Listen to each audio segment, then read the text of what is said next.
வீரடிக்கணும் என்று சொல்லி வலியுறுத்திருக்கின்ற பையார்களே, நெல்லை காயணையார்களே, சேவை பாலத்தினையார்களே, ஜனங்களே, வீரனையார்களே, சோமசுந்தரையார்களே, ராமன் ஐயார்களே, ரவிச்சந்திரன் ஐயார்களே, மருத்துவ உதவி மாணிக்கவசை அவர்களே, ராமச்சந்திரன் ஐயாவர்களே, நாகராஜன் ஐயாவர்களே, மீனாட்சி அவர்களே, பேராசிரியர் அம்மை அவர்களே, விஜயகுமார் பாக்கியம் ஐயாவர்களே, கந்தசாமி ஐயாவர்களே, வைத்தியலிங்க ஐயாவர்களே, நிகராஜன் ஐயாவர்களே, ஐயாவர்களே, ஜெயக்குமார் ஐயாவர்களே, நல்லன் ஐயாவர்களே, என் அன்பு சோழர்கள் கலைஞர் சேர்ந்த செல்வி அக்கா காந்தி ஐயா தாத்தா அவர்களே, அனைவரும்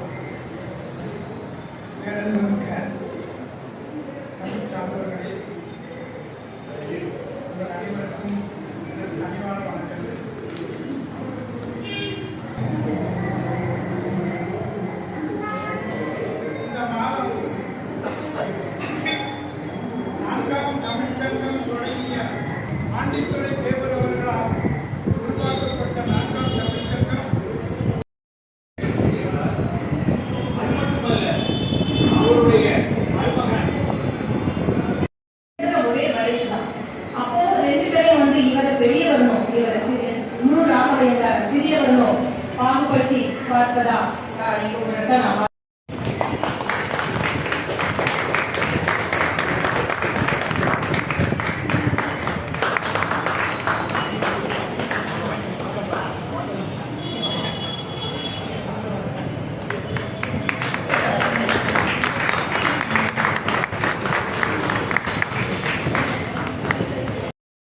மட்டும்தான் உரையாற்றிருக்கேன். எனக்கு இந்த நேரடியாக நிகழ்வுல உரையாற்றுவதற்கு வாய்ப்பளித்த தேசிய நல்லாசிரியர் செல்லப்பா ஐயா அவர்களுக்கு இந்த மனமார்ந்த நன்றிகளை தெரிவித்துக் கொள்கிறேன்.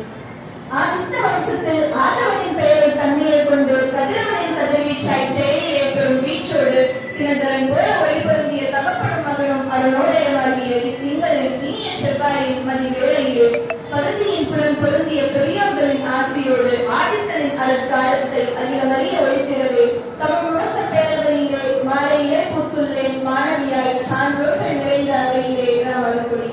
பெருசா யாருக்கும் தெரியாம இல்லைன்னா தெரிஞ்சும் பேசப்படாம இருக்கக்கூடிய தமிழ் கதாட்சியவர்கள் பத்தி இந்த மாசம் ஒவ்வொரு ஆங்கில மாசத்தோட இறுதி செவ்வாயில பேசிட்டு வரோம். அந்த வகையில இந்த மாசம் நசீகா ஆதித்தனார் ஐயா அவர்கள் பத்தி பேச ஆரம்பிக்கிறோம். எந்த ஒரு விஷயத்தை பத்தி தெரிஞ்சுக்கணும்னாலும் ஆதியில இருந்து அந்த மாதிரி தெரிஞ்சுக்கணும். அந்த மாதிரி ஆதித்தனாரோட ஆதித்தர் வம்சத்தை சேர்ந்தவர் தான் சீபா ஆதித்தனார் ஐயா. சுமார் 20 தலைமுறைக்கு மேல காயாமொழியில வாழ்ந்து வராங்க. சோழ வம்சத்தை சேர்ந்தவங்க அப்படியே புலம்பெயர்ந்து தமிழ்நாட்டுக்கு வந்தாங்க. அதுக்கப்புறம் இவங்க திருச்செந்தூர்ல உள்ள முருகன் கோவில் கட்டுறதுக்கு இவங்க ரொம்ப திருப்பணி ஆற்றிருக்காங்க. இப்ப வரைக்கும் திருச்செந்தூர் திருக்கோவிலுக்கு அவ்வளவு திருப்பணி ஆற்றிட்டு வராங்க. திருச்செந்தூர் கோவில்ல முருகன் சிலை காணாம போனது நம்ம எல்லாருக்கும் தெரியும். அது மீண்டும் கண்டெடுத்தது. அந்த கண்டெடுக்கிறதுக்கு கடலுக்கு போனதுல ஆதித்தர்களோட குடும்பமும் பொறுத்தவங்க. அந்த மாதிரி திருச்செந்தூர் கோவில்ல தேர் எழுந்த போது அந்த தேருக்கு மீண்டும் புதுப்பிச்சு செய்யறதுக்காக ஆதித்தர்களோட வம்சத்துல உள்ளவங்க எழுதிட்ட பணத்தை வச்சு அந்த தேரை மீண்டும் சரி செய்யறதுக்கு உதவி செஞ்சிருக்காங்க.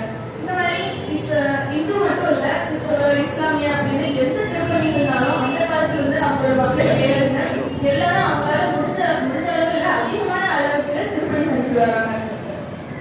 திருவைகுண்டத்துல சிவந்தி ஆதித்தனார் கனக அம்மையாருக்கு 2வது மகனா பிறந்தவங்க தான் சீதா ஆதித்தனார், சிவந்தி பாலசுப்ரமணியம் ஆதித்தனார். இவங்க திருவைகுண்டத்துல பாரநேஸ்வரர் பள்ளியில 4 வயது இருக்கும்போது பள்ளியில் சேர்க்கப்பட்டாங்க. சேர்த்து 10 நாள்ல மீட்டின் காரணமாக முதல் வகுப்புக்கு உயர்த்தப்பட்டாங்க. அதன் பிறகு எஸ்எல்சி அந்த காலத்துல 11ஆம் வகுப்பு இடைநிலை தேர்வு. அப்போ 1 வருட காலம் கழிச்சு எழுதுனாங்க. ஏன்னா 4 வயதுல இருக்கும்போது முதல் வகுப்புக்கு தேர்ச்சி அடைந்து போயிருந்ததுனால. அதுக்கப்புறம் இளநிலையிலே முதுநிலை சிறிகள் தொடங்கி அவங்க எல்லாம் எந்த ஒரு உண்மை செய்தியும் நம்ம விடக்கூடாது அப்படின்னு சொல்லிட்டு அவ்வளோ எந்த இதுக்கும் பயப்படாம செய்திகள் எல்லாம் வெளியிடுவாங்க. ஒரு தடவை அது வந்து ஆங்கிலேயர்கள் ஆட்சியில் வந்த சமயம் அப்போ வந்துட்டு போலீசார்களால 3 பேர் கொலை செய்யப்படுறாங்க. அவங்க பத்திரிகைக்காரங்களுக்கு எல்லாம் ஒருத்தர் தான் கொலை செய்யப்பட்டதா நீங்க பத்திரிகையில பதிவு செய்யணும் அப்படின்னு சொல்லிடுவாங்க. ஆனா ஆதித்தனார் என்ன செய்யறாங்கன்னா மதுரையில் போலீசார் துப்பாக்கி சூடு 3 பேர் கொல்லப்பட்ட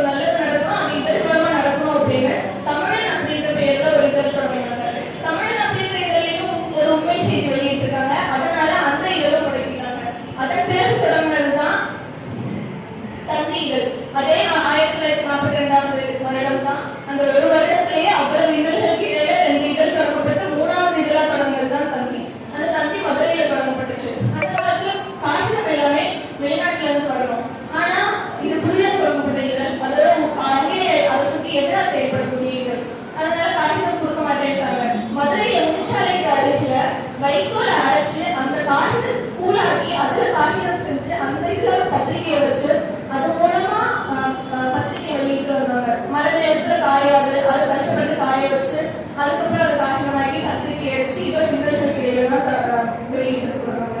அதோட நம்ம சென்னையில வெளியிட்ட செய்தி மறுநாள் தான் மதுரைக்கு வந்து படிக்கிற மாதிரி இருந்துச்சு.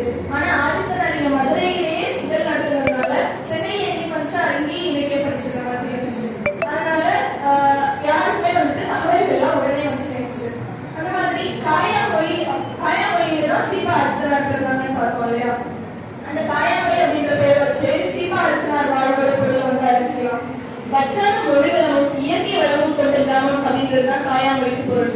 இதழ் பணியாளர் எளிமை மொழியில வளம் கொண்ட தமிழ்ல யாவரும் நடப்பின அறிஞ்சு கொள்ளணும் அப்படின்ற வகையில இதழ் பணியை செய்தவர் தான் சீபா ஆதித்தனார். மொழி வளத்தோடையும் எளிமையான நடையையும் தந்திய தொடங்கினாங்க. அந்த காலத்துலலாம் பத்திரிகையெல்லாம் படிக்கவே முடியாது. இந்த காலத்துல நம்ம அந்த காலத்துல உள்ள செய்யுள் புறநானூறு அதெல்லாம் படிச்சோம்னா நமக்கு புரியாது.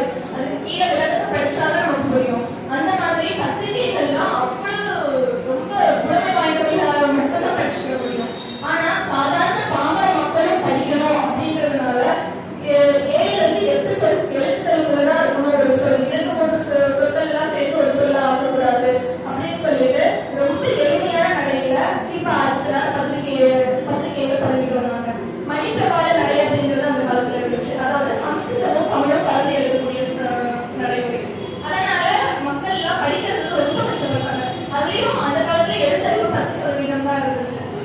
யாரும் பத்திரிகை அதனால படிக்கிறதே இல்லை. யாராவது சொல்லி கால வாங்கினா கூட அதனால அவங்களால புரிஞ்சுக்க முடியாது. ஆனா சீபா ஆதித்தனாருக்கு வந்த நந்தி இதழ்ல அவங்களால மத்தவங்க வாசிச்சு கேட்டாலும் புரிஞ்சுக்க முடியும். இவங்களே ஒவ்வொரு எழுத்தா எழுத்து கூட்டியும் வாசிச்சு தெரிஞ்சுக்க முடியும். இந்த மாதிரி தலையங்கத்துல நாட்டோட அரசியல் பொருளாதார பிரச்சனை இதெல்லாம் மக்களுக்கு புரியக்கூடிய வகையில எளிய தமிழ்நாடுல இருக்கிறாங்க.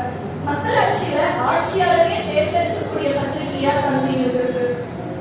எளிய சொற்கள், சிறிய வாக்கியங்கள், கவர்ச்சி மிகுந்த தலைப்புகள், கருத்து படங்கள் இதெல்லாம் கையாண்டதுனால மக்களுக்கு எளிதா சென்று சேர்ந்துச்சு. அந்த காலத்துல தினத்தந்தி, தினமலர், தினமணி அந்த நாளிதழ்கள் எல்லாம் திரைப்பட செய்திகளுக்கு அவ்வளவு முக்கியத்துவம் கொடுக்க மாட்டாங்க. தந்தியில திரைப்பட செய்திகளுக்கு முக்கியத்துவம் கொடுத்ததுனால எல்லா மக்களும் ஆர்வத்தோட படிக்க ஆரம்பிச்சாங்க. அதுக்கப்புறம் இதழியல் வாழ்வுல அவங்க என்னென்ன கஷ்டம்லாம் பட்டாங்களோ அதெல்லாம் மற்றவங்க படக்கூடாது. தமிழ் நாளிதழ் உலகத்திலே சிறந்து விளங்கணும் அப்படின்றதுனால இவங்க என்னென்னலாம் கற்றுருக்காங்களோ எப்படியெல்லாம் நம்ம இதழ் நடத்தணும் அப்படின்றத இதனால 4 நாள் கையேடு அப்படின்ற ஒரு புத்தகம் வெளியிட்டாங்க. எந்த ஒரு தொழில் நடத்துறவங்களோ தன்னுடைய தொழில் நம்ம செய்து மற்றவங்களும் சொல்லக்கூடாதுன்னு நினைப்பாங்க. ஆனா சீபா ஆதித்தனார் தன்னுடைய தமிழ் கொண்டு எல்லாருக்குமே போய் சேரணும், எல்லாருமே இந்த மாதிரி தமிழ் நாளிதழ்கள் தொடங்கணும், எல்லாருமே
நகைச்சுவை மிகுந்த சிந்திக்கக்கூடிய பகுதிகள்ல மக்கள் வந்து ரொம்ப ஆர்வமா படிப்பாங்கன்னு சொல்லிட்டு மக்களுக்கு நாட்டு நடப்பையும் அவங்களுக்கு அறிவையும் கொடுக்கக்கூடிய வகையில பத்திரிகையில நிறைய புரட்சிகரமான செயல்கள்லாம் செஞ்சிருக்காங்க. அதுக்கப்புறம் இவங்க கல்லூரி தொடங்கி அங்க இருக்க மூலமா பட்டம் பெற்றவங்களும் ஏராளமான பேர். நாடுகளில இருந்து சிறப்பு வார இதழ்கள் தாண்டி மாத இதழ்கள் தாண்டி 1999ஆம் ஆண்டு இணையதளம் வானொலி அதுக்கப்புறம் தொலைக்காட்சி அலைவரிசை அப்படின்னு சொல்லி இப்போ வலையொலி படவெளி புலனம்னு எல்லா இடத்துலையுமே தினத்தந்தி குழுமம் இல்லாத இடமே இல்லை. தமிழ் பணி, இதழ் பணி, சட்டப்பணி, கல்வி பணி அப்படின்னு எல்லாவற்றிலையும் சிறந்து இதழில மக்களோட வாழ்க்கையை உயர்த்தி பல பட்டம் பெற்று உள்நாட்டிலையும் வெளிநாட்டிலையும் சிறந்த இடத்துல இருக்கிறதுக்காகவும் 2-3 தலைமுறைகளுக்கு மேல எல்லாரையும் நல்லா வாழ வச்சுட்டு இருக்கிறது தினத்தந்தி குழுமம். என்னை போன்ற இந்த தலைமுறையினரும் சீதா ஆத்மனார் அவர்களோட வாழ்வை பார்த்து ஊக்கம் பெறணும். என்னை இந்த தமிழ் வழக்க பேரவையில் அறிமுகப்படுத்தி புத்தகங்களை கொடுத்த என்னை ஆயத்தமாக்கிய தமிழ் வழக்க பேரவை தலைவர் தேசிய நல்லாசிரியர் செல்லப்பா ஐயா அவர்களுக்கும் பெரியவர்கள் மத்தியில் இச்சிறு மாணவிக்கு பேச வாய்ப்பு அளித்த தமிழ் வழக்க பேரவைக்கும் மற்றும் அனைவருக்கும் இதே நிறைய தகவல்களையும் மகிழ்வோடு சீதா ஆதித்தனார் வாழ்வில் எவ்வளவோ இருந்தாலும் காலத்தினை கருத்தில் கொண்டு நிறைவு செய்கிறேன். நன்றி, வணக்கம்.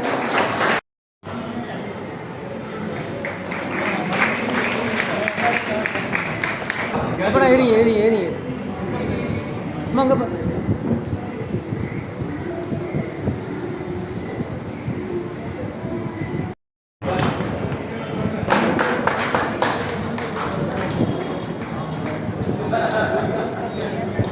அங்கே பாருங்க.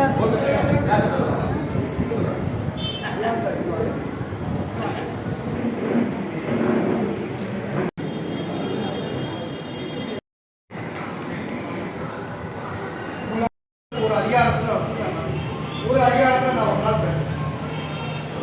மற்றபடி இந்த தமிழ் வாவுசியை பற்றி வாவுசினா வண்டா யார் சொல்லுவா நம்ம நான் வாவுசி பையன் வாவுசி சுப்பிரமணியத்துக்கு நான் போய் வீட்டுடைய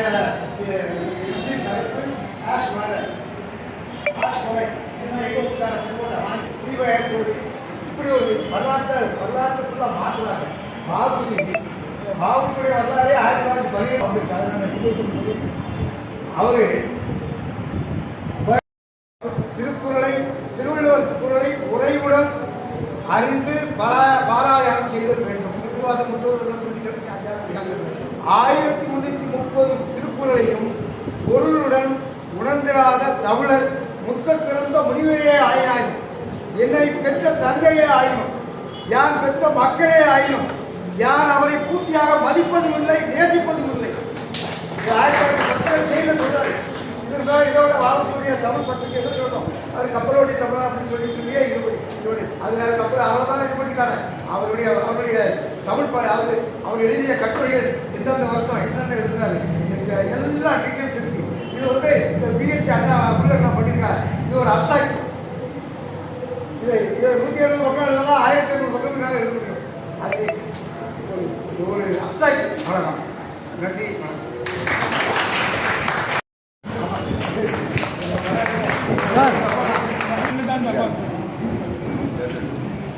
சார் இங்கே பாருங்க.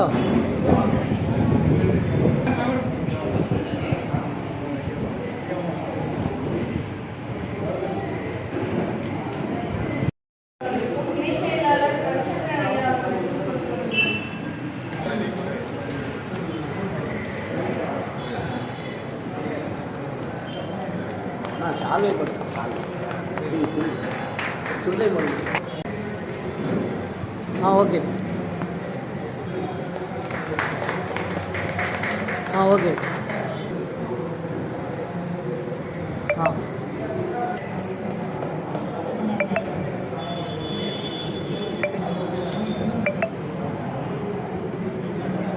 போடுங்க.